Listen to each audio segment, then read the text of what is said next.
সুবহানাল্লাহ সুবহানাল্লাহ সুবহানাল্লাহ সুবহানাল্লাহ। ওই দূরে নীলাকাশে অপরূপ মেঘের ভেলা, কাছাকাছি কিছু পাখি উড়ে উড়ে করছে। আসসালামু আলাইকুম ওয়া রাহমাতুল্লাহি ওয়া বারাকাতুহু।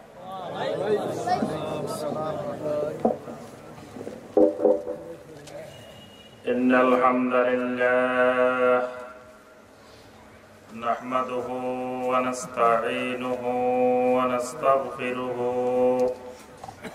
ওয়া নাউযু বিল্লাহি মিন শুরুরি আনফুসিনা ওয়া মিন সাইয়্যাতি আ'মালিনা। মান ইয়াহদিহিল্লাহু ফালা মুদিল্লা লাহু ওয়া মান ইউদ্লিল ফালা হাদিয়া লাহু।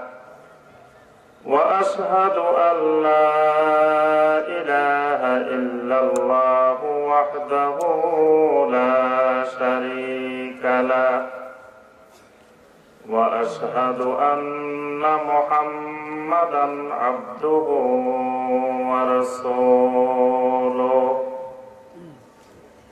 يا أيها الذين آمنوا اتقوا الله حق تقاته ولا تموتن إلا وأنتم مسلمون. يا أيها الناس اتقوا ربكم الذي خلقكم من نفس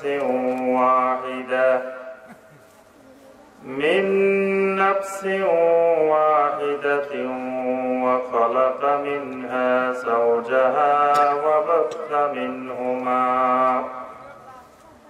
وبث منهما رجالا كثيرا ونساء.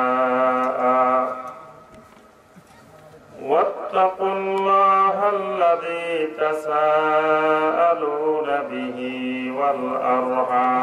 والأرحام إن الله كان عليكم رقيبا. يا أيها الذين آمنوا اتقوا الله وقولوا قولا سديدا يصلح لكم أعمالكم ويغفر لكم ذنوبكم ومن يطع الله ورسوله فقد فاز فوزا عظيما. يا أيها الذين آمنوا اتقوا الله وكونوا مع الصادقين. يا أيها الذين آمنوا اتقوا الله وابتغوا إليه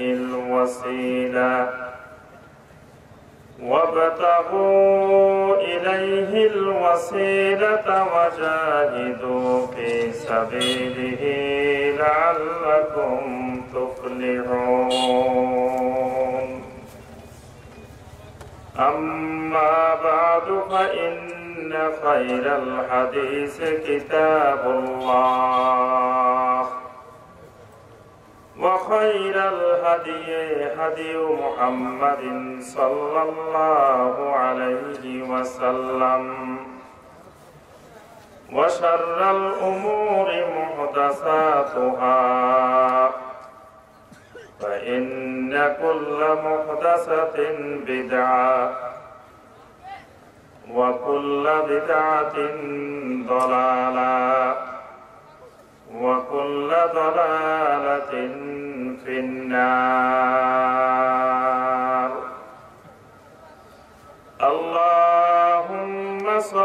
على محمد وعلى آل محمد كما صليت على إبراهيم وعلى آل إبراهيم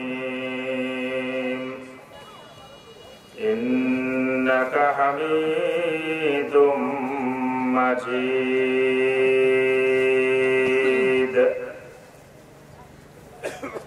اللهم بارك على محمد وعلى آل محمد كما باركت على إبراهيم وعلى آل إبراهيم إنك حميد مجيد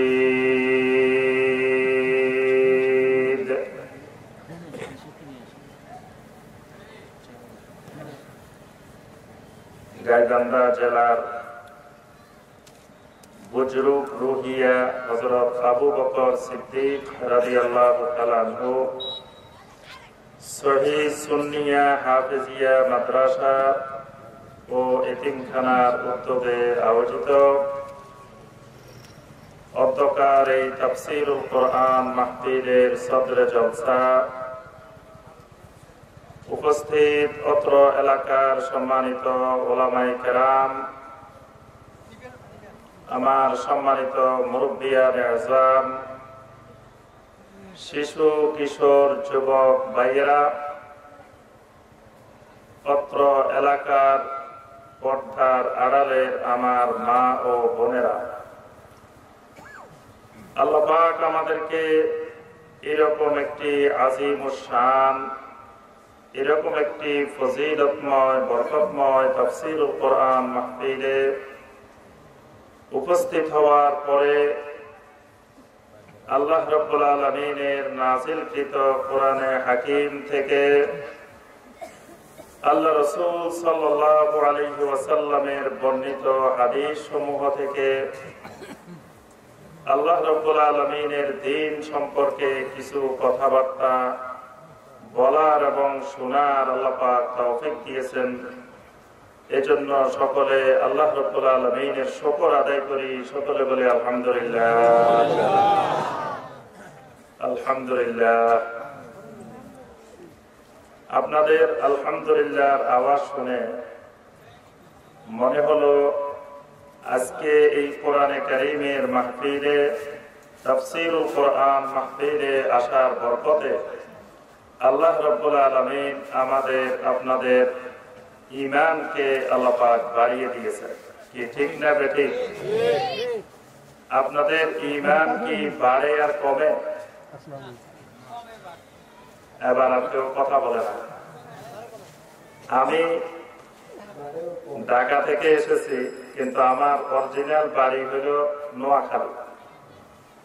নোয়াখালীর হুজুরেরাই আপনাদের এই দেশে এসে ইসলাম প্রচার করছেন, দিন শিখেছেন। কি বলেন?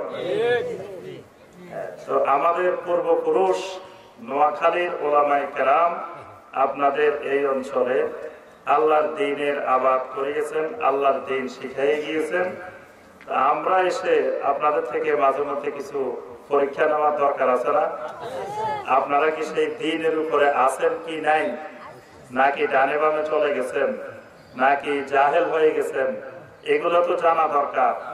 কি দরকার আছে? এই জন্য কথাবার্তা জিজ্ঞাসা করলে কিছু উত্তর দেওয়ার চেষ্টা করবেন, তাহলে বুঝবো যে আপনারা আমার কথা বুঝতেছেন, আমি আপনাদের কথা বুঝতেছি। ওয়াজ মাহফিলে বা তাফসীরুল কোরআন মাহফিলে যখন আমরা আসি, তখন আমাদের ঈমান বাড়ে নাকি কমে?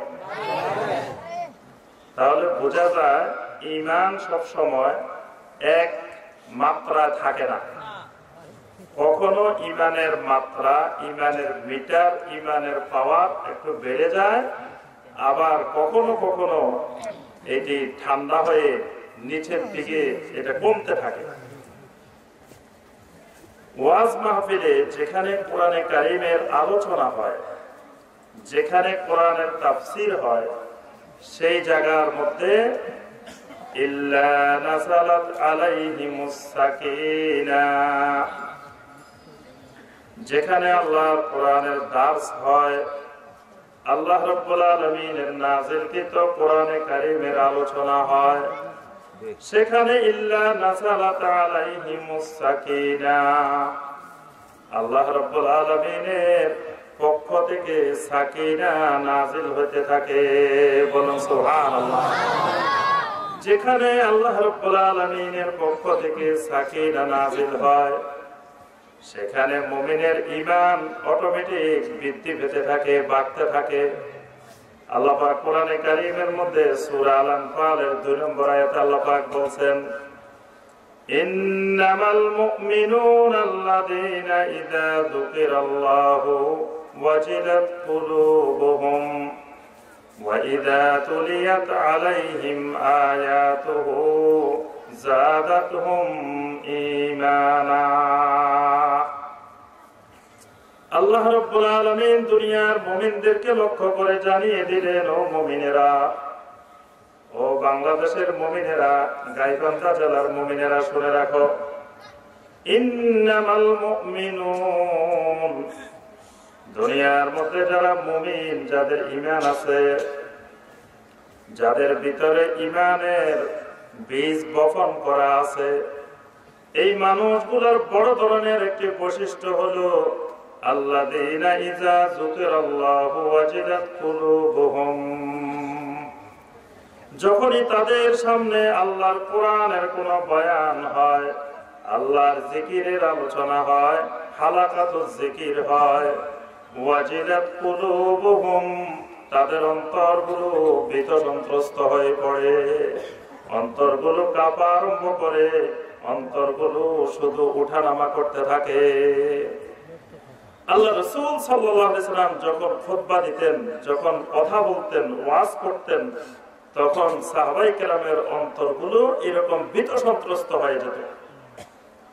ইরবাদ ইবনে সারিয়া রাদিয়াল্লাহু তাআলা একদিনের ঘটনা বর্ণনা করেন, ওয়াজানা রাসূলুল্লাহ সাল্লাল্লাহু আলাইহি ওয়াসাল্লাম মাউইযাতান বালিগা ওয়াজিলাত মিনহাল কুলুব ওয়া যারাফাত মিনহাল উয়ুন।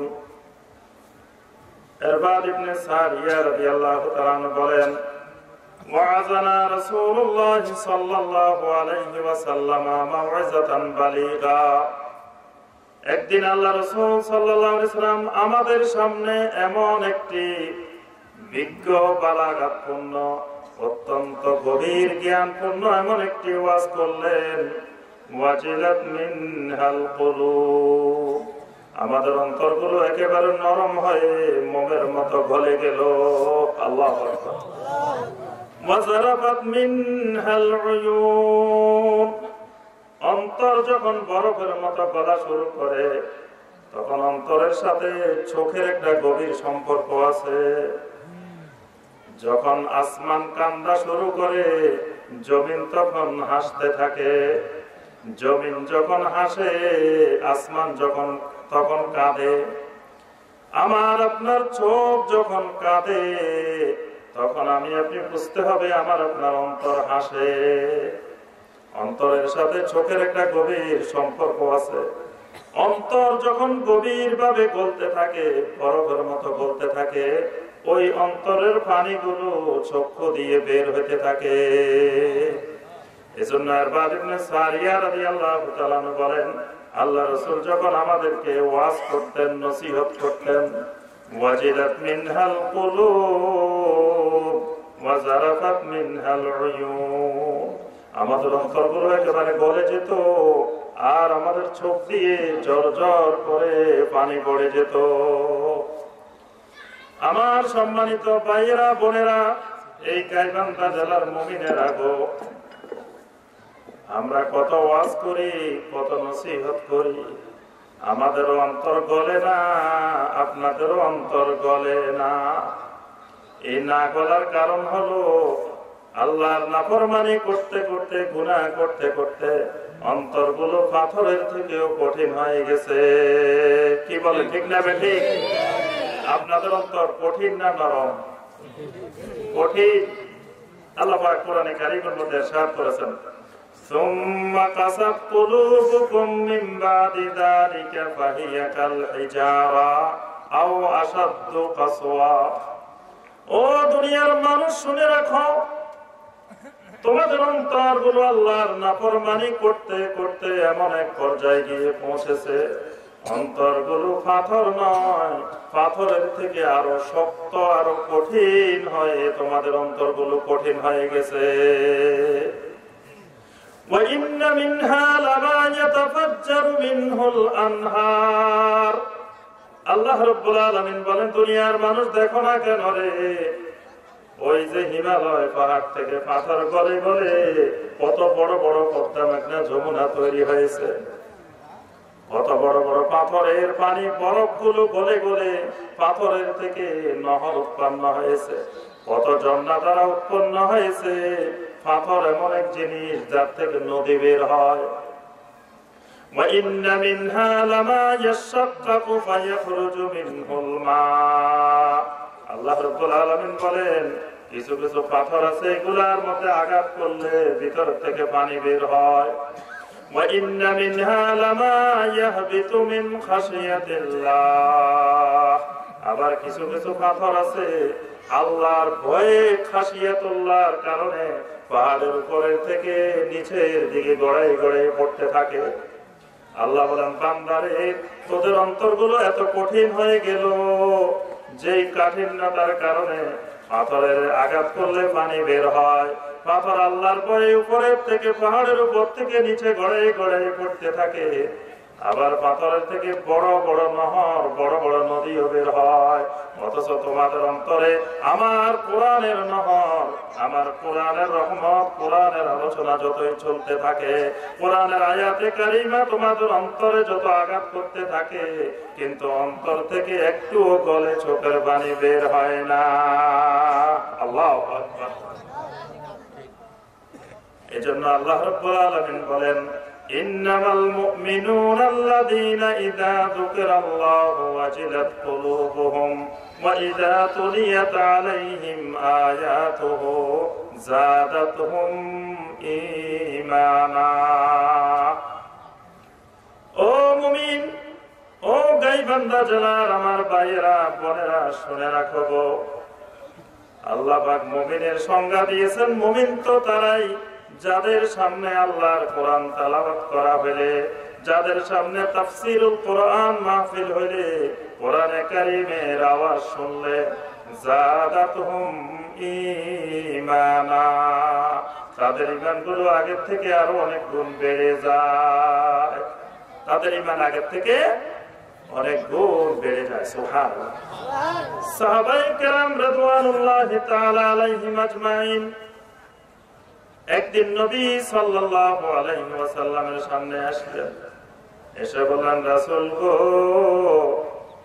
ঈমানের খেলা তো বুঝি না, আপনার সামনে যখন থাকি ঈমানের পাওয়ার, ঈমানের শক্তি এত বেশি থাকে, মনে হয় জমিনে বসে আল্লাহ রাব্বুল আলামিনের আরশে আজিম পর্যন্ত দেখি। কিন্তু যখন আপনার এখান থেকে বাড়িতে যাই, বাজারে যাই, রাস্তাঘাটে যাই, বিভিন্ন কাজে যাই, সেখানে দেখি ঈমানের পাওয়ার, ঈমানের শক্তি আস্তে আস্তে নিচের দিকে কমতে থাকে। আল্লাহর হাবিব নবী মুহাম্মদুর রাসূলুল্লাহ সাল্লাল্লাহু আলাইহি ওয়াসাল্লাম, নবীর নাম শুনলে কি বলতে হয়? আপনারা দেখি কিছুই বলেন না, গায়ে বাতালা বলতে হয় না নাকি? কি বলতে হবে? সাল্লাল্লাহু আলাইহি ওয়াসাল্লাম। সকলে বলেন, সাল্লাল্লাহু আলাইহি ওয়াসাল্লাম, সাল্লাল্লাহু আলাইহি ওয়াসাল্লাম, সাল্লাল্লাহু আলাইহি ওয়াসাল্লাম। আল্লাহু আকবার। একবার বলবেন সাল্লাল্লাহু আলাইহি ওয়াসাল্লাম।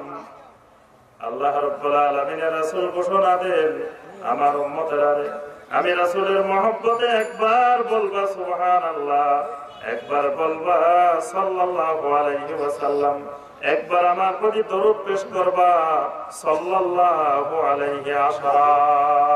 আল্লাহ রাব্বুল আলামিন তোমার উপরে 10 বার রহমত নাযিল করবেন। একবার যদি ছোট দরুদ পড়ি সাল্লাল্লাহু আলাইহি ওয়াসাল্লাম, আল্লাহ পাক রহমত করেন কয়বার? 10 বার।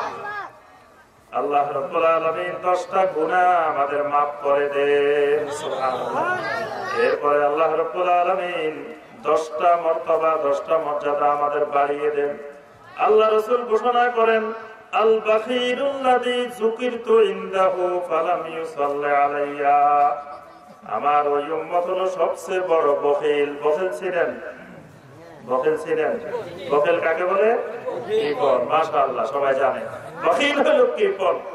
আল্লাহ রাসূল সাল্লাল্লাহু আলাইহি ওয়াসাল্লাম বলেন, ওই মানুষটা হলো সবচেয়ে বড় বখিল আল্লাযী যুকিরতু ইনদাহু, যার সামনে আমি রাসূলের নাম উল্লেখ করা হয়েছে, রাসূলের নাম আলোচনা করা হয়েছে, ফালাম ইউসাল্লি আলাইয়া, কিন্তু আমার উপরে ওই লোক দরুদ পড়ে না, আমার উপরে দরুদ পড়ে না, দরুদ পেশ করে না, ওই মানুষটা হলো সবচেয়ে বড় বখিল। সুবহানাল্লাহ।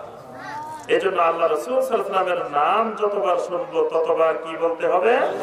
সাল্লাল্লাহু আলাইহি ওয়াসাল্লাম। সুবহানাল্লাহ।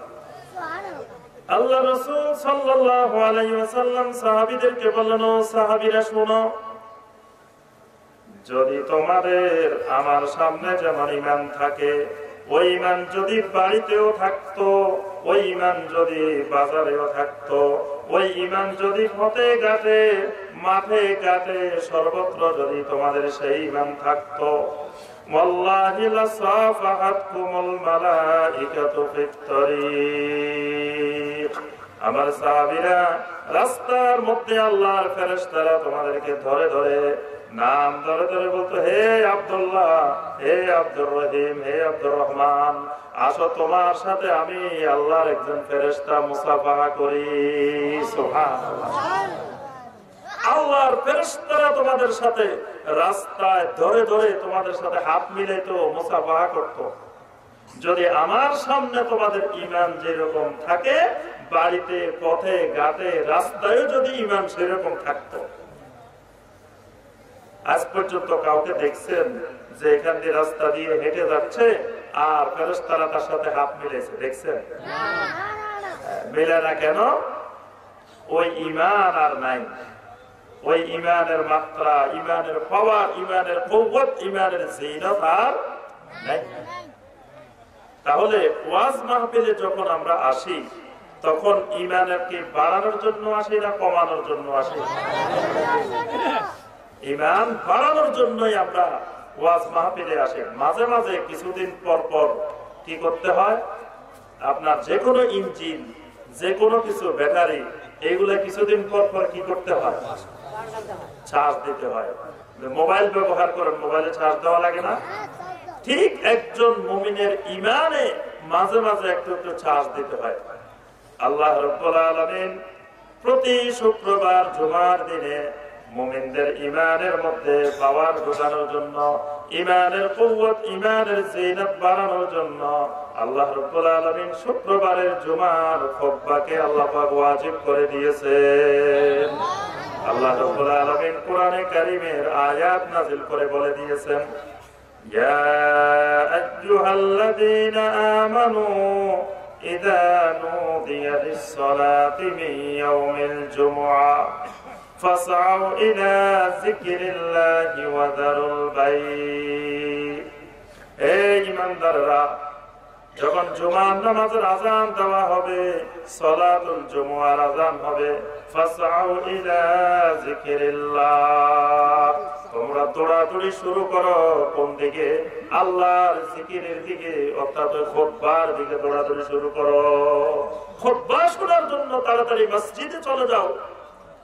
আল্লাহ রাব্বুল আলামিন প্রতি শুক্রবারে একবার ওই খুতবার মাধ্যমে ঈমানের কুওয়াত, ঈমানের জিনাত বাড়ানোর জন্য আল্লাহ পাক নির্দেশ দিয়েছেন।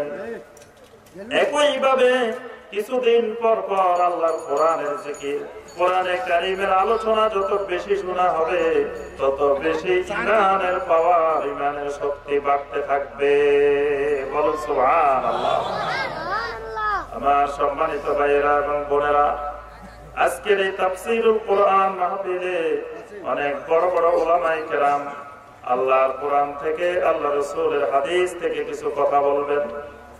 আমি গুনাহগারও কোরআনে কারীম থেকে, আল্লাহর কিতাব থেকে কয়েকটি কথা বলবো। আল্লাহর কিতাবের ব্যাখ্যা স্বরূপ আল্লাহ রাসূলের হাদিস থেকে কয়েকটি কথা বলবো। এর বাহিরে আর কোনো কথা বলার চেষ্টা করব না। আমরা কথা শুনতে হবে দুইটা জিনিসের, একটা হলো কিসের? আল্লাহর কিতাবের, আরেকটা কিসের? আল্লাহ রাসূলের হাদিসের। আল্লাহ রাসূল সাল্লাল্লাহু আলাইহি ওয়াসাল্লাম যখনই কথা বলতেন, খুতবা দিতেন, প্রথমে কি বলতেন? আম্মা বাদ ফাইন্না খায়রাল হাদিস কিতাবুল্লাহ ওয়া খায়রাল হাদি হাদি মুহাম্মাদিন সাল্লাল্লাহু আলাইহি ওয়াসাল্লাম। আল্লাহর হাবিব মুহাম্মদ রাসূলুল্লাহ সাল্লাল্লাহু আলাইহি ওয়াসাল্লাম খুতবার শুরুতেই দুনিয়ার মানুষকে জানিয়ে দিতেন, ও মানুষেরা শোনো, ফাইন্না খায়রাল হাদিস কিতাবুল্লাহ, দুনিয়ার সর্বোত্তম কথা হলো, সর্বোত্তম হাদিস হলো আল্লাহর কিতাবের কথা। ওয়া খায়রাল হাদি হাদি মুহাম্মাদিন সাল্লাল্লাহু আলাইহি ওয়াসাল্লাম, আর দুনিয়ার সর্বোত্তম হেদায়েত হলো মুহাম্মদ সাল্লাল্লাহু আলাইহি ওয়াসাল্লামের হেদায়েত। আল্লাহর কোরআন বর্তমান থাকা অবস্থায়, আল্লাহ রাসূল সাল্লাল্লাহু আলাইহি ওয়াসাল্লামের হাদিস থাকা অবস্থায়, এই দুইয়ের বাহিরে আর কোন গল্প, গুজব, কাহিনী, কিচ্ছা, গল্প, কবিতা, আবৃত্তি এগুলো দিয়ে দুনিয়ার মানুষকে হেদায়েত করার কোনো দরকার নাই। কি বলেন? আল্লাহর কিতাব বর্তমান আছে, আল্লাহ রাসূল সাল্লাল্লাহু আলাইহি ওয়াসাল্লামের হাজারো হাজারো সহিহ হাদিস আমাদের মধ্যে বিদ্যমান আছে। সুতরাং এই দুইটা বাদ দিয়ে আল্লাহর বান্দাদের হেদায়েতের জন্য আর তৃতীয় কোনো জিনিসের দরকার নাই। আল্লাহর হাবিব সাল্লাল্লাহু আলাইহি ওয়াসাল্লাম অসংখ্য হাদিসে এই কথাটি দুনিয়ার মানুষদেরকে বলছেন, দুনিয়ার মানুষেরা রে, তারাকতু ফীকুম সাকালাইন, আমি দুনিয়া থেকে চলে যাব, ইউশিকু আন ইউতিয়া রাসূল রাব্বি, আমার রব্বুল আলামিনের দূত যে কোনো সময় মালাকুল মাউত আমার কাছে চলে আসতে পারে, আমি যে কোনো সময় দুনিয়া থেকে চলে যেতে পারি। উম্মতেরা রে, তারাকতু ফীকুম সাকালাইন, দুইটা জিনিস আমি তোমাদের কাছে রেখে যাচ্ছি। আউয়ালুহুমা কিতাবুল্লাহ, প্রথম জিনিসটি হলো আল্লাহর কিতাব, আল্লাহর বাণী, আল্লাহর কোরআন। ফাখুযু বিহি ওয়াস্তামসিকু বিহি ফীহিল হুদা ওয়ান নূর। আল্লাহর হাবিব বলেন, শোনো উম্মতেরা, ওই আল্লাহর কিতাবের মধ্যেই তোমাদের জন্য আছে হেদায়েত এবং নূর। সুবহানাল্লাহ, আল্লাহর কিতাবে কি আছে? ফীহিল হুদা ওয়ান নূর, আল্লাহর কিতাবের মধ্যে আছে হেদায়েত। আল্লাহ পাক কোরআনে কারীমে অসংখ্য জায়গায় হেদায়েতের কথা বলছেন। আলিফ লাম মিম যালিকাল কিতাবু লা রাইবা ফীহি হুদাল লিল মুত্তাকিন। আল্লাহ রাব্বুল আলামিন বলেন, যে কোরআন নাযিল করলাম, যে কোরআন তোমাদেরকে দিলাম, এই কোরআন হলো হুদাল লিল মুত্তাকিন, মুত্তাকিনদেরকে এই কোরআন হেদায়েতের রাস্তা দেখাবে, এই কোরআন হেদায়েতের মার্কাজ। সুবহানাল্লাহ। আল্লাহ রাসূল বলেন, শোনো, ফীহিল হুদা ওয়ান নূর, আল্লাহর কিতাবের মধ্যে আছে তোমাদের জন্য হেদায়েত, আল্লাহর কিতাবের মধ্যে আছে তোমাদের জন্য নূর। খুযু বিহি ওয়াস্তামসিকু বিহি, আল্লাহর কোরআনকে তোমরা এমন ভাবে শক্ত করে, দাঁত দিয়ে কামড়িয়ে শক্ত করে ধরে রাখবে। কারণ আল্লাহর কিতাবকে যত বেশি শক্ত করে ধরবে, তত বেশি তোমরা আল্লাহর কোরআন থেকে হেদায়েত লাভ করবে, তত বেশি আল্লাহর কিতাব থেকে তোমরা নূর লাভ করতে পারবে। সুবহানাল্লাহ। আল্লাহর কিতাবের হেদায়েত, আল্লাহর কিতাবের নূর পেতে হলে আমাদেরকে শক্ত করে, মজবুত করে আল্লাহর কোরআন ধরতে হবে। কি ভাইরা, আমরা আল্লাহর কোরআন ধরতে রাজি আছি? আমাদের সমাজে কেউ কেউ আল্লাহর কোরআন ধরে না, বলে যে আল্লাহর কোরআন অনেক কঠিন, কোরআন বোঝা যাবে না, কোরআন বুঝবে শুধু বড় বড় ওলামায়ে কেরাম, শুধু মুফতি সাহেব, মুহাদ্দিস সাহেব, মুফাসসির সাহেব, তারা আল্লাহর কোরআন বুঝবে, বাকিরা আল্লাহর কোরআন বুঝার দরকার নাই। কি বলেন? বলে না এরকম? আল্লাহর কোরআন থেকে আল্লাহর বান্দাদেরকে পৃথক করার জন্য এই জাতীয় কথাবার্তা বলা হয়। এই জাতীয় কথাবার্তা সঠিক কথা নয়। আল্লাহর কিতাবের মধ্যেই দুনিয়ার মানুষের জন্য হেদায়েত, আল্লাহর কিতাবের মধ্যেই রয়েছে নূর। সুতরাং আল্লাহর কিতাব যেমন আলেম ওলামাদের জন্য, যেমন মুহাদ্দিস, মুফাসসির, ফকিহ, মুফতি সবার জন্য, আল্লাহর কোরআন সকল মানুষের জন্য। আল্লাহর জমিনে যত মানুষ আছে সকল মানুষের জন্য কোরআন। আল্লাহ রাব্বুল আলামিন কোরআনে কারিমে ইরশাদ করেছেন, শাহরু রমাদানাল্লাযী উনজিলা ফীহিল কুরআন হুদাল লিন্নাস। আল্লাহ রাব্বুল আলামিন ঘোষণা করেন, রমাদান মাস তো সেই মাস যেই মাসে আমি আল্লাহ রাব্বুল আলামিন কোরআন নাযিল করেছি। এই কোরআন নাযিল করেছি হুদাল লিন্নাস, দুনিয়ার সমস্ত মানুষের হেদায়েতের জন্য। কোরআন শুধুমাত্র আলেম ওলামার হেদায়েতের জন্য নাযিল হয় নাই, কোরআন নাযিল হয়েছে হুদাল লিন্নাস, দুনিয়ার যত মানুষ আছে সমস্ত মানুষের হেদায়েতের জন্য আল্লাহ রাব্বুল আলামিন এই কোরআন নাযিল করেছেন। আল্লাহর এই কোরআন থেকে আমি সংক্ষিপ্তভাবে দুটি আয়াতে কারিমার আলোচনা করব। আজকের এই তাফসীরুল কোরআন মাহফিলে প্রথমে যে আয়াতে কারিমা থেকে আলোচনা করব সূরা তাওবার 119 নম্বর আয়াত, আর একটু সংক্ষিপ্ত আলোচনা করব সূরা আল মায়েদার 35 নম্বর আয়াত। এই দুটি আয়াতে কারিমার আলোকে সংক্ষিপ্ত কিছু আলোচনা করে আমার আলোচনা শেষ করব ইনশাআল্লাহ। এরপরে আরো অনেক ওলামায়ে কেরাম আলোচনা করবেন। আমার সম্মানিত ভাইরা এবং বোনেরা, আল্লাহ রাব্বুল আলামিন সূরা আত-তাওবার 119 নম্বর আয়াতে কারিমার মধ্যে ইরশাদ করেন, ইয়া আইয়ুহাল্লাযীনা আমানুত্তাকুল্লাহ ওয়া কুনু মা'আস সাদিকিন।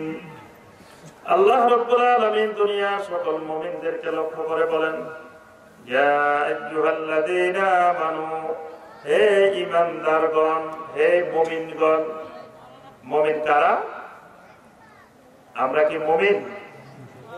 কথা বলা না, ঘুমাই গেছেন সবাই? আমরাই মুমিন, আমাদেরকে আল্লাহ রাব্বুল আলামিন বলছেন ইয়া আইয়ুহাল্লাযীনা আমানু, ও মুমিনেরা গো, ইত্তাকুল্লাহ, বেশি বেশি করে আল্লাহ রাব্বুল আলামিনকে ভয় করো, আল্লাহর তাকওয়া হাসিল করো, আল্লাহকে ভয় করো। ওয়া কুনু মা'আস সাদিকিন, আর মুমিনেরা গো, তোমরা সাদিকিনদের মতো হয়ে যাও, সাদিকিন বনে যাও, সাদিকিনদের উসলুব, সাদিকিনদের আখলাক তোমরা অনুসরণ করো। সুবহানাল্লাহ। এই আয়াতে কারিমায় আল্লাহ রাব্বুল আলামিন সাদিকিনদের মতো হওয়ার জন্য, সাদিকিনদের ইত্তেবা করার জন্য, অনুসরণ করার জন্য আল্লাহ পাক বলছেন। এখন সাদিকিন কারা? এই সাদিকিন কারা?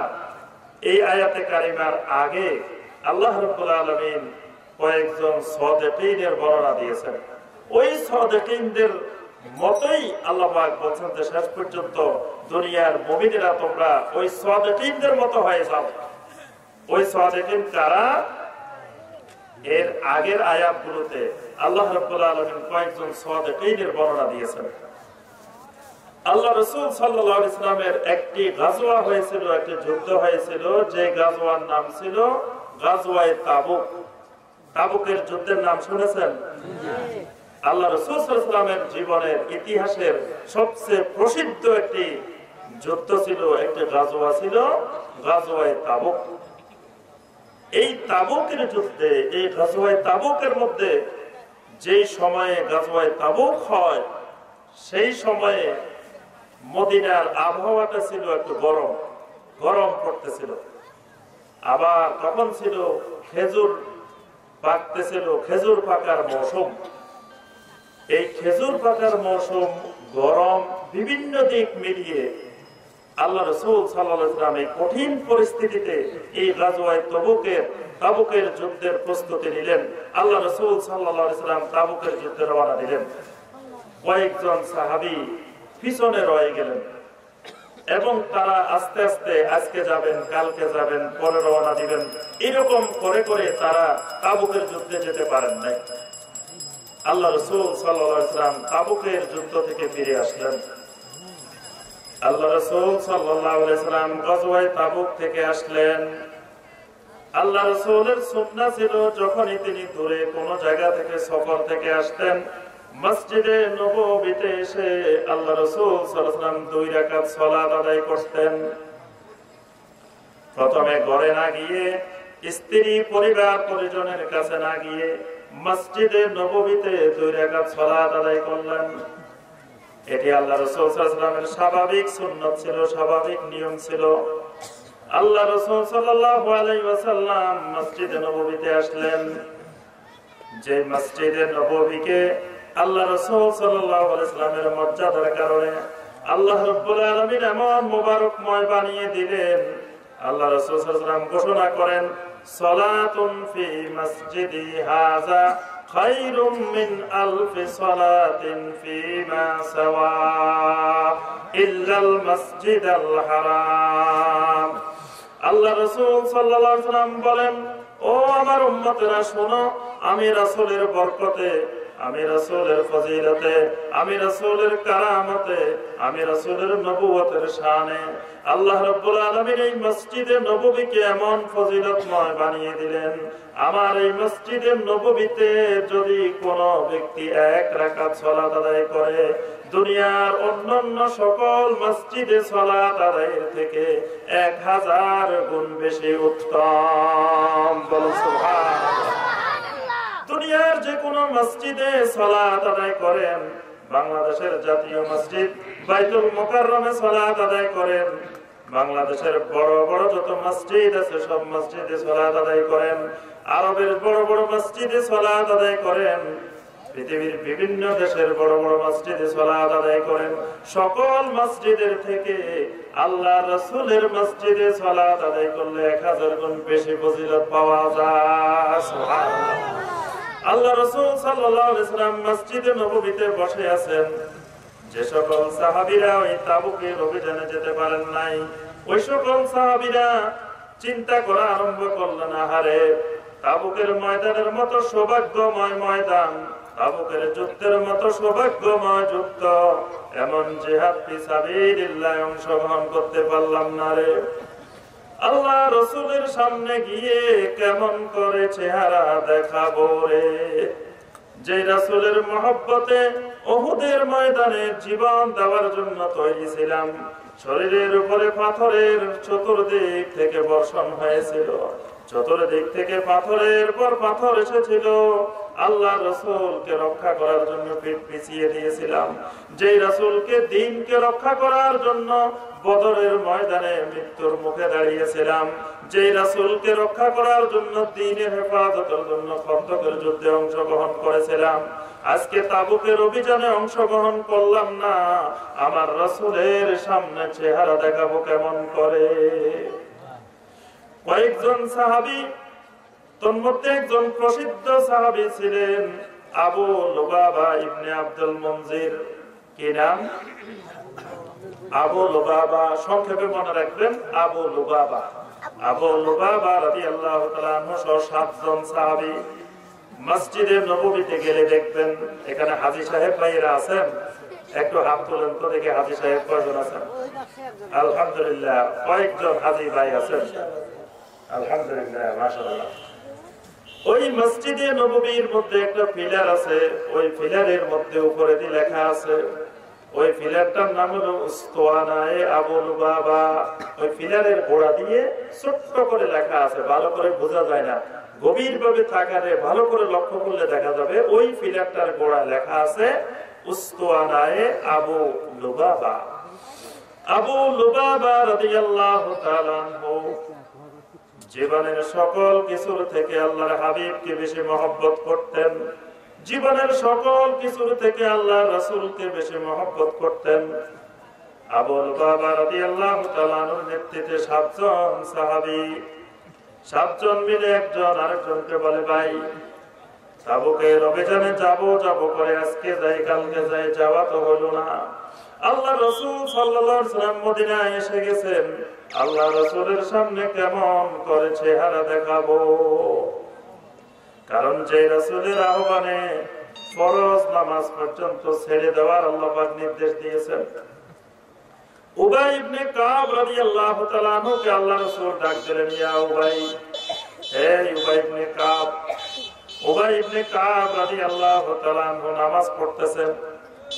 উবাই ইবনে কাব রাদিয়াল্লাহু তাআলা আনহু নবী সাল্লাল্লাহু আলাইহি ওয়াসাল্লামের আওয়াজ শুনছেন, আওয়াজ শুনে কোনো জবাব দেন নাই, চিন্তা করতেছেন, একদিকে আমার নামাজ, আরেকদিকে আমার রাসূল, একদিকে আমার সালাত, একদিকে আমার রাসূল, আমি কি সালাত আদায় করব না আমার রাসূলের ডাকে সাড়া দিব?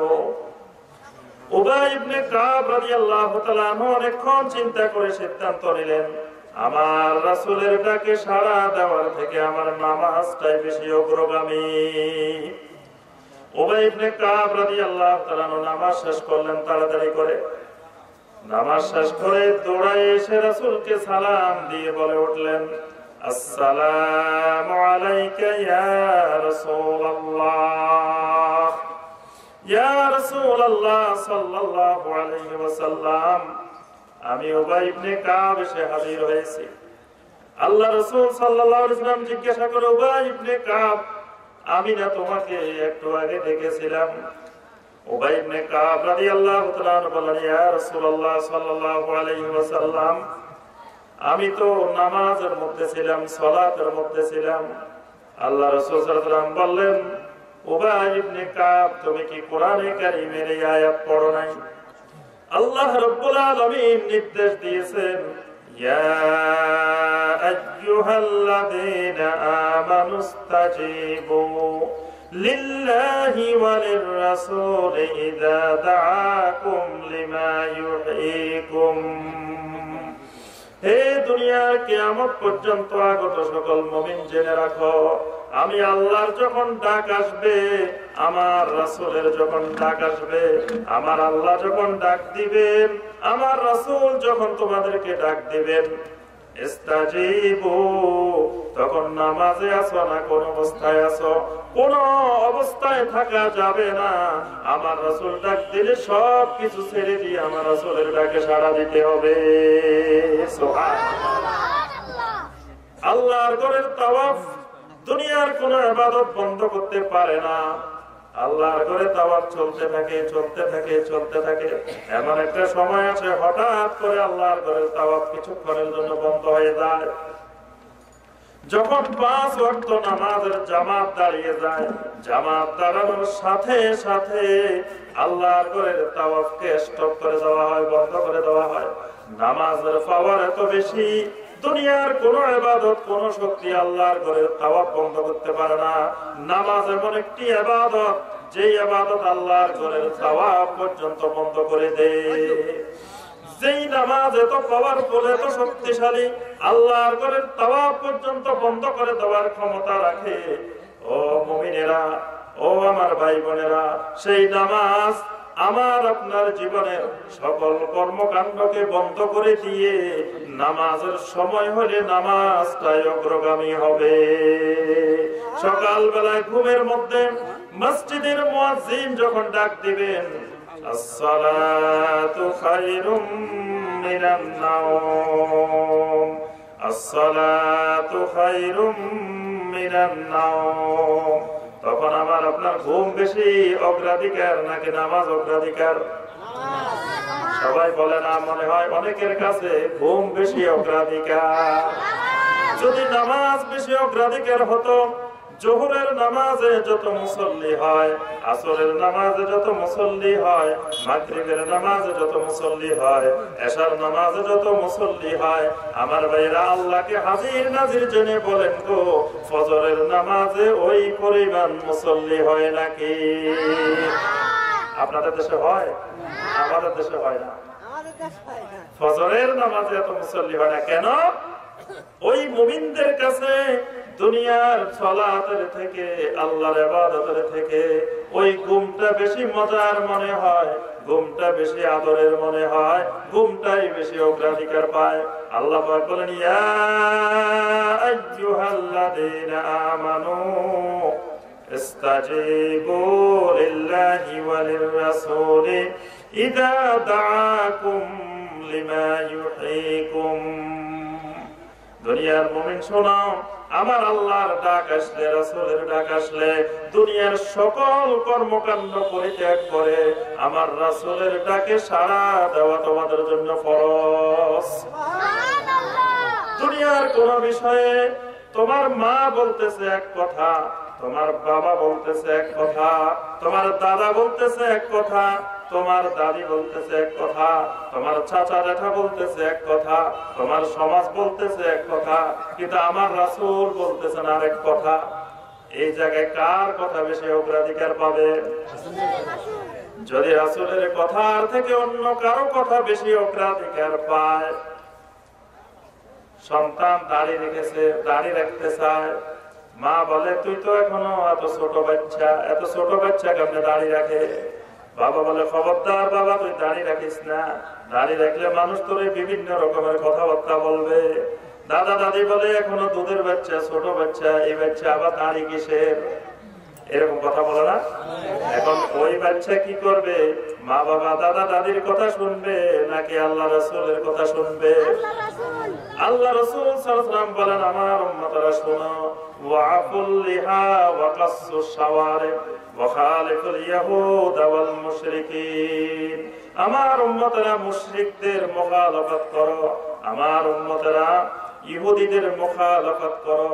ইহুদিরা মুশরিকেরা দাড়ি লম্বা করে না, আমার উম্মতেরা তোমরা দাড়িগুলোকে লম্বা করো। আমার রাসূলের নির্দেশ অগ্রাধিকার পাবে নাকি বাবা মার নির্দেশ অগ্রাধিকার পাবে? যদি বলেন বাবা মার নির্দেশ অগ্রাধিকার পাবে, কসম করে বলছি রে গাইবান্ধার ভাই বোনেরা শুনে রাখো, যদি মা বাবার কথা বেশি অগ্রাধিকার পায়, আত্মীয় স্বজনের কথা যদি বেশি অগ্রাধিকার পায়, আল্লাহর কসম করে বলছি তুমি এখনো ঈমানদার হতে পারো না। আমার আল্লাহ রাব্বুল আলামিন কোরআনে কারীমে নিশ্চিত করে বলে দিয়েছেন, কসম করে বলছেন, ফালা ওয়া রাব্বিকা লা ইউমিনুন হাত্তা ইউহাক্কিমুকা ফীমা শাজারা বাইনাহুম সুম্মা লা ইয়াজিদু ফী আনফুসিহিম হারাজাম মিম্মা কাদাইতা ওয়া ইউসাল্লিমু তাসলিমা। আল্লাহ রাব্বুল আলামিন বলেন, রাসূল আপনার রবের কসম করে আমি আল্লাহ বলছি, আমার রাসূল যখন কোন ফয়সালা দিবেন, আমার রাসূল যখন কোন নির্দেশ দিবেন, সেই নির্দেশের থেকে যদি তোমাদের নিজের মনের সিদ্ধান্ত, তোমাদের পরিবারের সিদ্ধান্ত, তোমাদের সমাজের সিদ্ধান্ত যদি বেশি গুরুত্বপূর্ণ হয়, আমি আল্লাহ তোমাদেরকে বলে দিচ্ছি, ফালা ওয়া রাব্বিকা লা ইউমিনুন, আল্লাহর কসম তোমরা ঈমানদার হতে পারো না। আল্লাহ রাসূল সাল্লাল্লাহু আলাইহি ওয়াসাল্লাম ঘোষণা করেন, লা ইউমিনু আহাদুকুম হাত্তা আকুনা আহাব্বা ইলাইহি মিন ওয়ালিদিহি ওয়া ওয়ালাদিহি ওয়ান নাসি আজমাইন। দুনিয়ার মানুষ শোনো, তোমার নিজের থেকে, মা বাবার থেকে, সন্তান সন্ততির থেকে, দুনিয়ার সকল মানুষের থেকে আমি যতক্ষণ বেশি মহব্বতের না হব, ততক্ষণ পর্যন্ত আল্লাহর কসম দুনিয়ার কোন মানুষ মুমিন হতে পারে না। ওমর ইবনে খাত্তাব রাদিয়াল্লাহু তাআলা আনহু এসে বললেন, ইয়া রাসূলুল্লাহ সাল্লাল্লাহু আলাইহি ওয়াসাল্লাম, আমি আপনাকে অনেক মহব্বত করি। ওয়াল্লাহি ইন্নী লা উহিব্বুকা মিন কুল্লি শাই ইল্লা মিন নাফসি। ইয়া রাসূলুল্লাহ সাল্লাল্লাহু আলাইহি ওয়াসাল্লাম, আপনাকে এত বেশি মহব্বত করি, এত বেশি ভালোবাসি, তবে আমার নিজের থেকে বেশি মহব্বত আপনাকে করি না। আল্লাহ রাসূল সাল্লাল্লাহু আলাইহি ওয়াসাল্লাম বলেন, ওমর শোনো, যতক্ষণ পর্যন্ত তোমার নিজের থেকেও আমাকে বেশি মহব্বত না করবা, আল্লাহর কসম করে বলছি ওমর রে, ততক্ষণ পর্যন্ত তুমি ঈমানদার হবা না। ওমর রাদিয়াল্লাহু তাআলা আনহু এসে বলেন, ইয়া রাসূলুল্লাহ সাল্লাল্লাহু আলাইহি ওয়াসাল্লাম, ওয়াল্লাহি ইন্নী লা উহিব্বুকা মিন কুল্লি শাই ওয়া মিন নাফসি, দুনিয়ার সকল জিনিসের থেকে যেন আমি আপনাকে বেশি মহব্বত করি, এখন আমি আমার নিজের থেকেও আপনাকে বেশি ভালোবাসি। আল্লাহ রাসূল সাল্লাল্লাহু আলাইহি ওয়াসাল্লাম বলেন, আল আন ইয়া ওমর, ওমর এতক্ষণে তুমি ঈমানদার হয়েছো, এতক্ষণে মুসলিম হয়েছো। সুবহানাল্লাহ। আবু লুবাবা ইবনে আব্দুল মুনজির রাদিয়াল্লাহু তাআলা আনহু বললেন, জীবনের সকল কিছু যার জন্য ছেড়েছি, নিজের মা ছেড়েছি, বাবা ছেড়েছি, সমাজ ছেড়েছি, জায়গা জমিন ছেড়েছি, এমনকি শেষ পর্যন্ত নিজের মাতৃভূমি মক্কা মুকাররমাও ছেড়ে দিয়েছি। যে রাসূলের মহব্বতে, যে রাসূলের ভালোবাসায় দুনিয়ার সকল কিছু ছেড়েছি, সেই রাসূলের সামনে আমি আবু লুবাবা মুখ দেখাইতে পারবো না। আবু লুবাবা রাদিয়াল্লাহু তাআলা আনহু বলেন, ও সাহাবীরা, আমি আমার রাসূলের সামনে যেতে পারবো না। আমার রাসূলের সামনে গিয়ে আমি আমার চেহারা দেখাইতে পারবো না। আমি আবু লুবাবাকে এই মসজিদে নববীর একটা পিলারের সাথে বেঁধে ফেল। আমি আবু লুবাবার যতক্ষণ জীবন আছে, যতক্ষণ আমি আবু লুবাবার তাওবা কবুল না হবে, ততক্ষণ পর্যন্ত তোমরা আমাকে খুলিও না। আবু লুবাবা রাদিয়াল্লাহু তাআলা আনহু সহ 7 জন সাহাবী মসজিদে নববীর পিলারের সাথে, মসজিদে নববীর খুঁটির সাথে নিজেদেরকে বেঁধে ফেললেন। বেঁধে ফেলে 7 দিন পর্যন্ত এইভাবে একের পর এক বেঁধে রেখেছেন। শুধু নামাজের সময় হলে একটু খুলে দিতেন, নামাজটা শেষ করে আবার নিজেকে পিলারের সাথে বেঁধে ফেলতেন। এইভাবে 7 দিন পর্যন্ত কোনো খাবার দাবার গ্রহণ করেন নাই, কোনো খাওয়া দাওয়া কোনো কিছু না খেয়ে শুধু আল্লাহর দরবারে চোখের পানি ফেলে কাঁদে, মাওলা রে, জীবনে কোন ভুল করে ফেলেছি।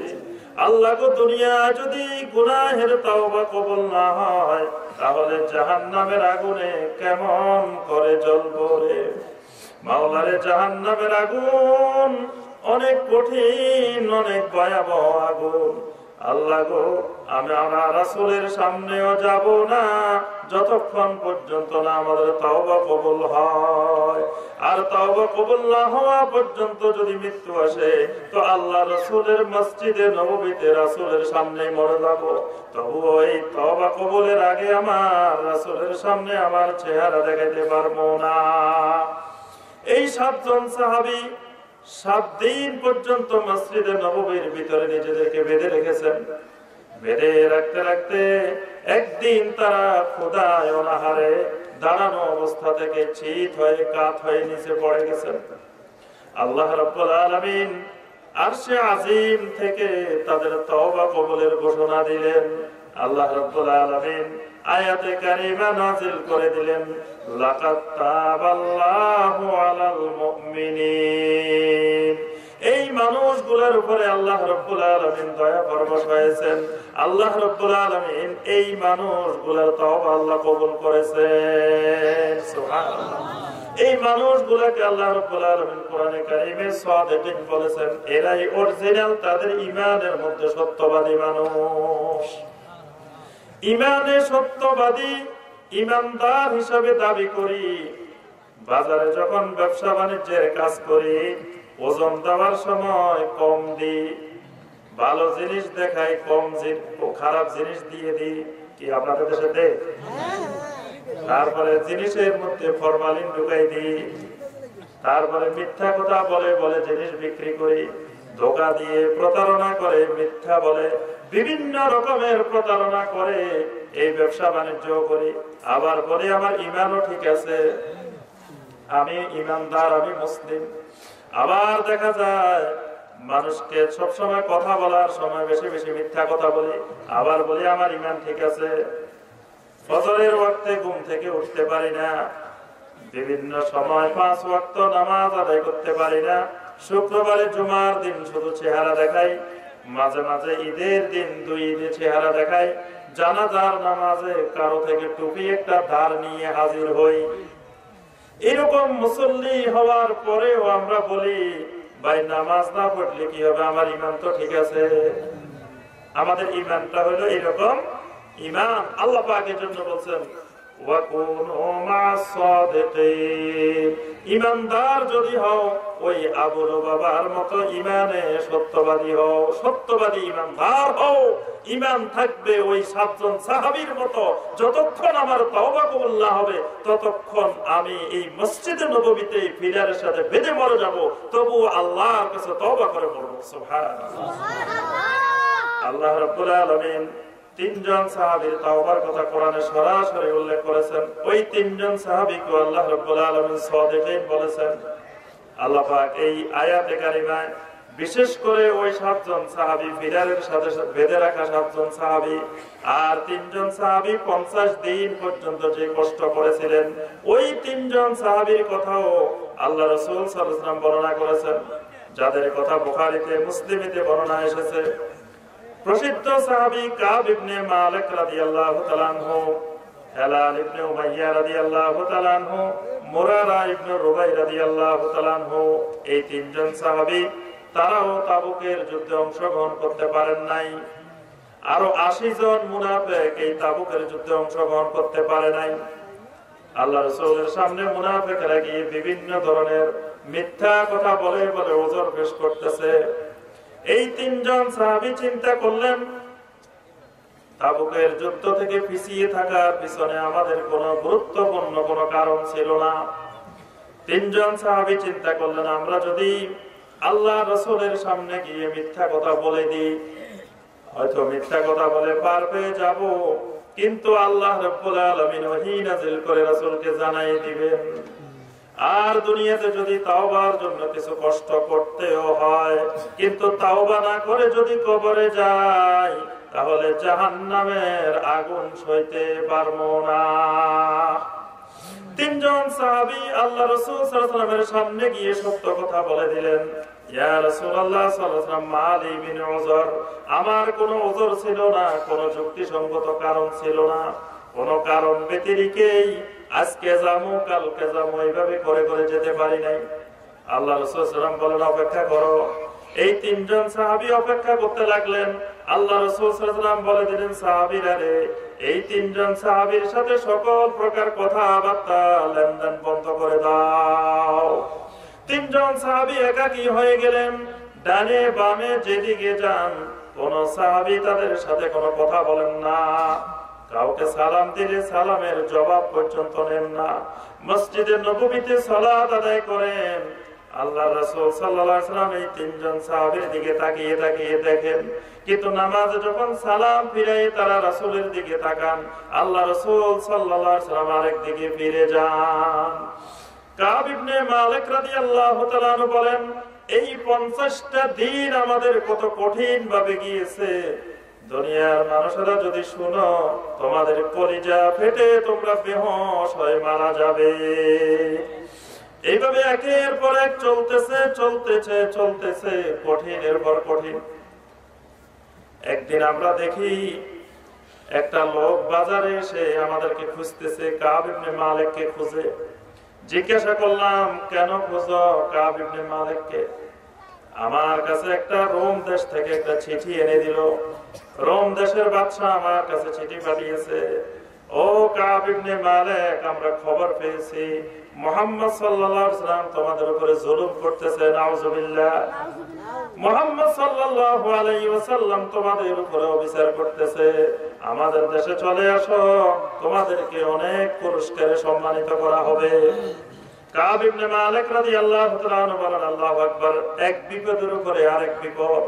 একদিকে আছি তাওবা না করার কারণে, তাওবা কবুল না হওয়ার কারণে এমন এক কঠিন মুসিবতের মধ্যে আছি, আবার ওইদিকে দেখা যায় আমাদেরকে কাফের মুশরিক মুনাফিকরাও ডাকাডাকি করে।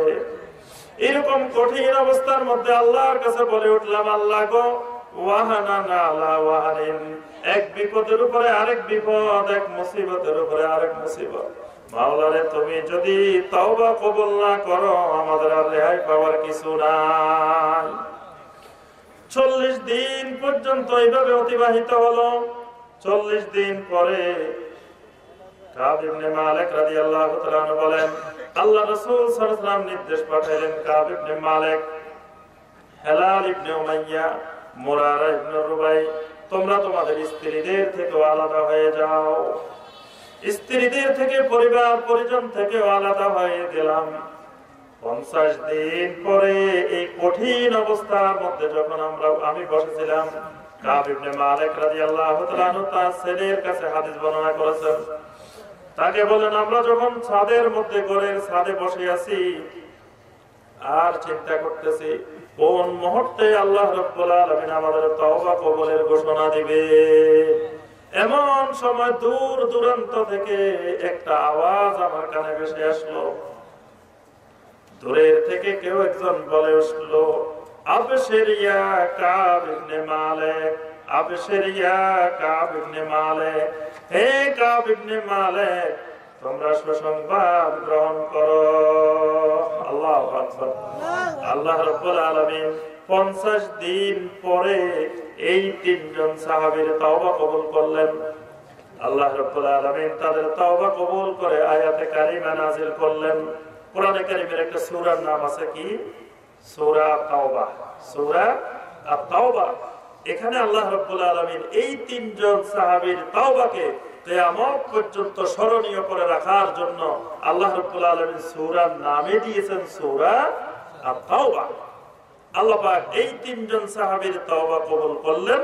পাশাপাশি দুনিয়ার সকল মুমিনকে আল্লাহ পাক নির্দেশ দিলেন, ইয়া আইয়ুহাল্লাযীনা আমানুত্তাকুল্লাহা ওয়া কুনু মা'আস সাদিকিন। হে ঈমানদারগণ, আল্লাহকে বেশি বেশি ভয় করো আর এই তিনজন ঈমানদারের মতো সাদিকিন হয়ে যাও। সুবহানাল্লাহ। আজকে আমাদের দেশে দেখা যায় অনেকে সাদিকিন বলে বিভিন্ন ধরনের ব্যবসা করতে চায়, যে তোমরা সাদিকিনদের সাথী হয়ে যাও, সাদিকিনদের মুরিদ হয়ে যাও, সাদিকিনদের কাছে বায়াত গ্রহণ করো, সাদিকিনদেরকে তোমাদের গরু, ছাগল, মহিষ, ভেড়া, মুরগি যা আছে সব দিয়ে দাও। আল্লাহ পাক সাদিকিন বলতে ওই তিনজন সাহাবীকে এবং ওই 7 জন সাহাবীর প্রতি ইঙ্গিত করছেন।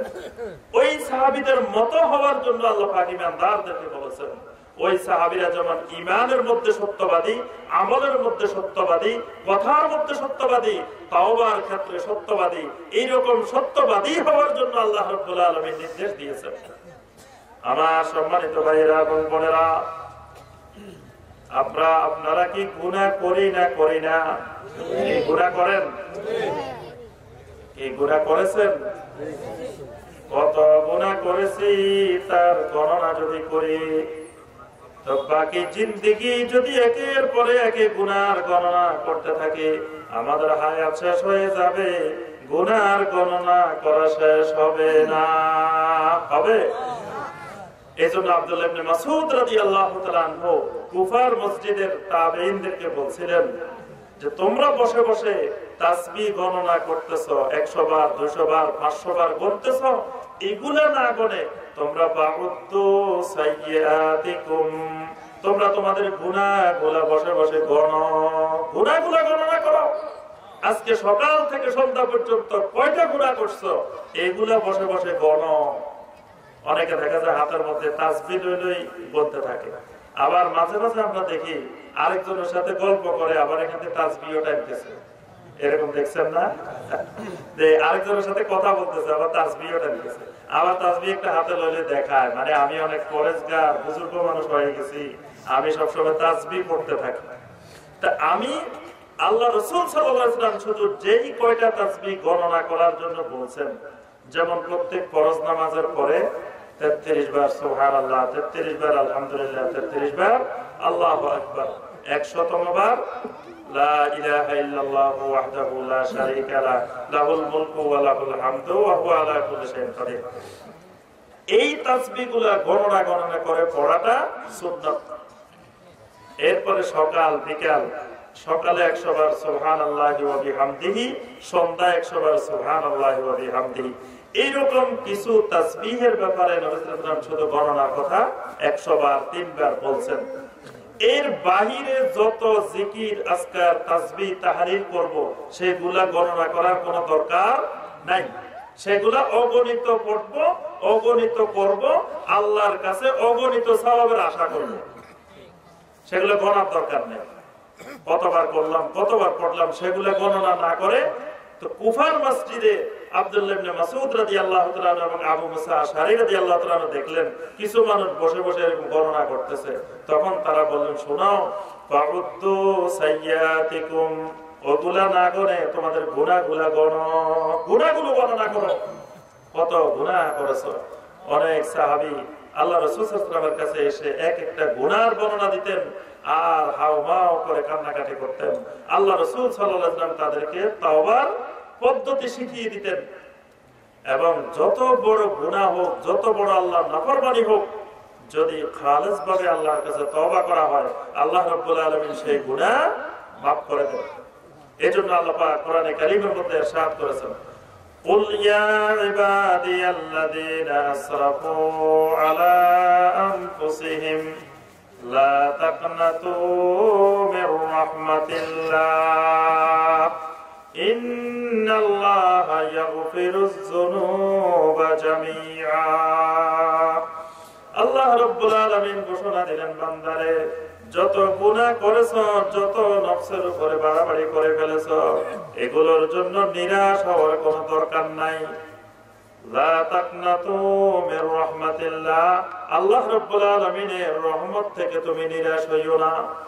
ইন্নাল্লাহা ইয়াগফিরুয যুনুবা জামিআ, আল্লাহ রাব্বুল আলামিন তোমার সমস্ত গুনাহগুলোকে আল্লাহ maaf করে দিবেন। সুবহানাল্লাহ। শুধু আল্লাহ রাব্বুল আলামিন maaf করবেন এমন না। আবু হুরায়রা রাদিয়াল্লাহু তাআলা আনহু বলেন, একদিন আমি সালাতুল ইশা আদায় করে ঘরে গেলাম। আমার ঘরে পৌঁছার পরে বাহিরে দরজার মধ্যে আমি খটখট করার আওয়াজ শুনতে পেলাম। দরজা খুলে দেখলাম একজন মহিলা বাহিরে দাঁড়ানো। জিজ্ঞাসা করলাম, কি ব্যাপার, এত রাত্রিতে কেন এখানে? ওই মহিলা হাউমাউ করে কেঁদে উঠে বললেন, আবু হুরায়রা, জীবনে এমন কোন গুনাহ নাই, এমন কোন অপরাধ নাই যেটা আমি করি নাই। এই গুনার গুলোকে আমি তওবা করে ধুয়ে মুছে পরিষ্কার করতে পারি কিনা, আল্লাহ রাব্বুল আলামিন আমার এই গুনাহগুলো ক্ষমা করবেন কিনা। আবু হুরায়রা রাদিয়াল্লাহু তাআলা আনহু বলে দিলেন, ক্ষমার কোনো সম্ভাবনা নাই। পরের দিন সকালে আবু হুরায়রা রাদিয়াল্লাহু তাআলা আনহু আল্লাহর রাসূল সাল্লাল্লাহু আলাইহি ওয়াসাল্লামের কাছে গেলেন। গিয়ে বললেন, ইয়া রাসূলুল্লাহ সাল্লাল্লাহু আলাইহি ওয়াসাল্লাম, গতকাল রাতে এক মহিলা আমার কাছে এসেছিল। ওই মহিলা এসে বলছিল, ওই মহিলা জীবনে এমন এমন গুনাহ কাজ করেছে, এমনকি ওই মহিলা জিনা ব্যভিচার করতে করতে এক সময় ওই মহিলার ঘরে যার সন্তান জন্ম হয়েছে। ইয়া রাসূলুল্লাহ সাল্লাল্লাহু আলাইহি ওয়াসাল্লাম, এই মহিলার গুনাহ কি আল্লাহ রাব্বুল আলামিন ক্ষমা করবেন? আল্লাহর হাবিব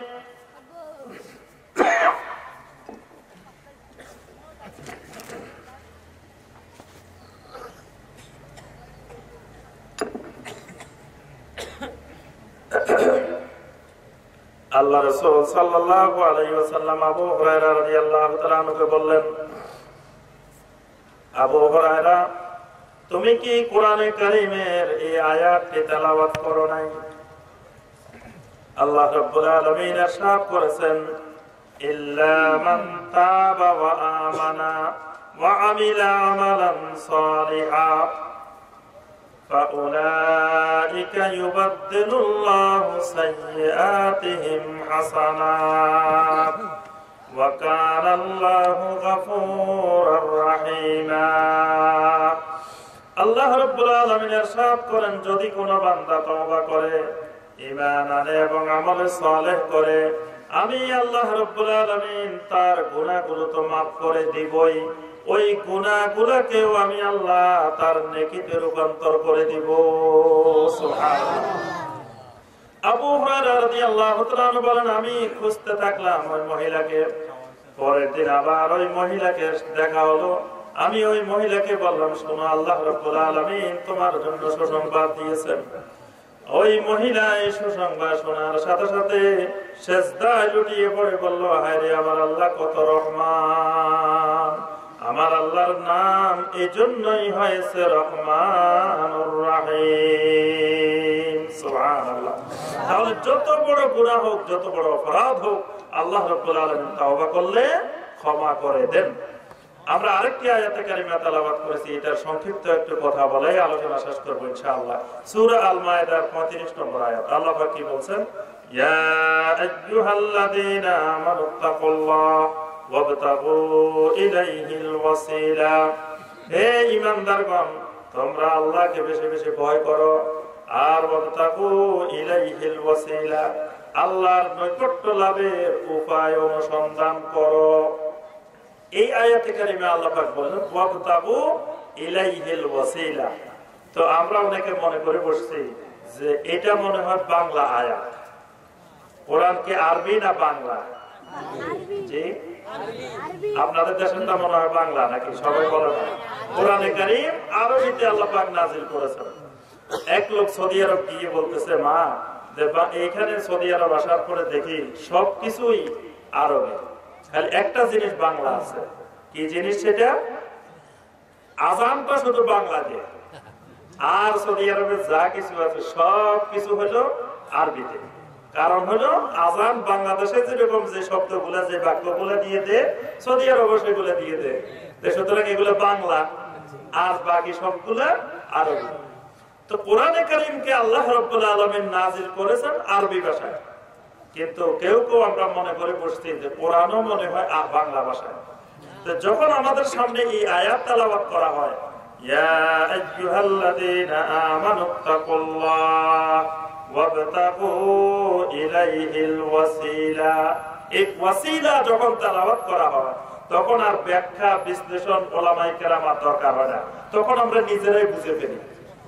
তখন আমরা বলি যে ও আল্লাহ এখানে ওসিলা করতে বলছেন, আল্লাহ ওসিলা তালাশ করতে বলছেন। কিন্তু এই ওয়াসিলা, এই শব্দটা কি আরবি না বাংলা? এই শব্দটা আরবি, এই শব্দ বাংলা ওসিলা না। বাংলা ওসিলা হলো মধ্যস্থতাকারী, মাধ্যম ধরা, এটা হলো বাংলা ওসিলা। কিন্তু আরবি ওসিলা আর বাংলা ওসিলা দুটো এক ওসিলা না। কোরআনে কারীমে আল্লাহ রাব্বুল আলামিন যে ওয়াসিলার কথা বলছেন, এই ওয়াসিলার অর্থ হলো আল কুরবা। তাফসীর ইবনে কাসীর সহ সকল তাফসীরে এটার ব্যাখ্যা করা হয়েছে উতলুবুল কুরবাতা ইলাইহি, উতলুবুল কুরবাতা ইলাইহি, তোমরা আল্লাহর নৈকট্য অনুসন্ধান করো। আল্লাহর নৈকট্য কোন আমলের মাধ্যমে আল্লাহর নৈকট্য হাসিল করা যায়, সেই আমলগুলো অনুসন্ধান করো। কিন্তু আমরা এই আয়াত দিয়ে অনেকে ব্যবসা করি। আমরা বলি যে আল্লাহ পাক বলছেন উসিলা ধরতে হবে, উসিলা না ধরলে কিয়ামতের ময়দানে নাজাতের সম্ভাবনা নাই। মানে এই আয়াতে কারিমার অপব্যাখ্যা করে, ভুল ব্যাখ্যা করে আমরা অনেক মানুষ সমাজে বিশাল ব্যবসার ভান্ডার বসাইছি। এটা আয়াতে কারিমার আরবি ওয়াবতাগু ইলাইহিল ওয়াসিলা, এটার ব্যাখ্যা বিশ্লেষণ তাফসীরও বুঝতে হবে আরবি থেকেই, নিজে নিজে বোঝা যাবে না।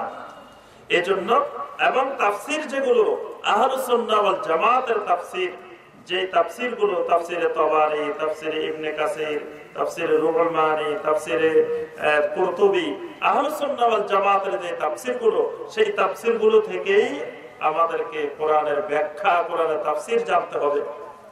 এজন্য ওয়াসিলা এটা বললেই আপনারা এই ভুলের মধ্যে পড়বেন না যে আল্লাহ পাক ওসিলা ধরতে বলছেন, সুতরাং ওসিলা ধরা মানে কারো পাগড়ি ধরা, কারো লেজ ধরা, কারো এটা ধরা, এই কথা আল্লাহ রাব্বুল আলামিন এখানে বলেন নাই। আল্লাহ পাক এখানে বেশি বেশি নফল ইবাদত করার জন্য বলছেন। মানে আল্লাহ পাক প্রথম বলছেন ইয়া আইয়ুহাল্লাযীনা আমানুত্তাকুল্লাহ, ইত্তাকুল্লাহ বলে আল্লাহ রাব্বুল আলামিন ফরজ ইবাদতের কথা বলছেন, আর ওয়াবতাগু ইলাইহিল ওয়াসিলা বলে নফল ইবাদতের কথা বলছেন। আল্লাহ পাক বলছেন যে ফরজ নামাজ পড়ে শুধু বসে থাকিও না, ফরজ নামাজের পরে নফল নামাজও পড়ো। ফরজ রোজা রেখে রমজান মাসে বসে থাকিও না, ফরজ রোজার পরে সুন্নত রোজা, নফল রোজা সেগুলোও রাখো। ফরজ হজের পরে নফল হজ, উমরা এগুলোও করো। অর্থাৎ শুধু ফরজ ইবাদত তোমাদের জন্য একমাত্র নাজাতের জন্য যথেষ্ট নয়, ফরজের পরে পরে নফল কাজও করো। এটাকে আল্লাহ রাব্বুল আলামিন বলছেন ওয়াবতাগু ইলাইহিল ওয়াসিলা, ওয়াবতাগু ইলাইহিল ওয়াসিলা, তোমরা ওয়াসিলা অনুসন্ধান করো, অর্থাৎ আল্লাহর নৈকট্য লাভের উপায় সমূহ অনুসন্ধান করো। সম্মানিত ভাইয়েরা, আমরা আজানের দোয়ার মধ্যে একটা দোয়া করি, আজানের দোয়ার মধ্যে বলি না আতি মুহাম্মাদানিল ওয়াসিলা, যে মুহাম্মদ সাল্লাল্লাহু আলাইহি ওয়াসাল্লামকে ওয়াসিলা দাও। এই ওয়াসিলা মানে জান্নাতের একটি উচ্চতম স্থানের নাম হলো ওয়াসিলা। এই ওয়াসিলার জন্য আমরা আল্লাহর কাছে দোয়া করে থাকি যে আতি মুহাম্মাদানিল ওয়াসিলা। এজন্য সম্মানিত ভাই ও বোনেরা, এই অল্প সময়ে আমরা যে বিষয়গুলো বললাম, খালেস ভাবে আমরা আল্লাহ রাব্বুল আলামিনের কাছে তওবা করি। শেষ রাত্রিতে তাহাজ্জুদের নামাজ পড়ে আল্লাহর কাছে দুই চোখের পানি ফেলে দিই, আল্লাহর কাছে তওবা করি, ইস্তেগফার করি, আল্লাহ যেন আমাদের গুনাহগুলোকে মাফ করে দেন। আমরা যদি গুনাহগুলোর জন্য যদি আল্লাহ আমাদেরকে পাকড়াও করেন, তা আল্লাহর ধরা থেকে নাজাত পাওয়ার সম্ভাবনা আমাদের আরো নাই। এজন্য ওই 3 জন সাহাবী আর 7 জন সাহাবী যেভাবে আল্লাহর দরবারে তওবা করেছিলেন, যাদেরকে আল্লাহ পাক সাদিকিন বলে কোরআনে কারিমে সার্টিফিকেট দিয়েছেন, ওই সাহাবীদের মতো আমরা হওয়ার চেষ্টা করি। আর সব সময় নফল ইবাদত বন্দেগী বেশি বেশি করার চেষ্টা করি। আল্লাহ রাব্বুল আলামিন আমাদের সবাইকে তৌফিক দান করুন। আল্লাহ পাক আমাদের সবাইকে জিন্দেগীর সকল গুনাহগুলোকে মাফ করে দিন। আল্লাহ পাক আমাদের সবাইকে হায়াতে তাইয়্যিবা দান করুন। আমার মাহবুবদেরকে আল্লাহ পাক কবুল ও মঞ্জুর করুন এবং মাহফিলের শেষ পর্যন্ত মাহফিলে উপস্থিত থেকে আল্লাহ কোরআন থেকে, হাদিসের নবী সাল্লাল্লাহু আলাইহি ওয়াসাল্লাম থেকে হেদায়েত পাওয়ার আল্লাহ পাক আমাদের সবাইকে তৌফিক দান করুন। আমিন ইয়া রাব্বাল আলামিন। ওয়াসসালামু আলাইকুম ওয়া রাহমাতুল্লাহি ওয়া বারাকাতুহু।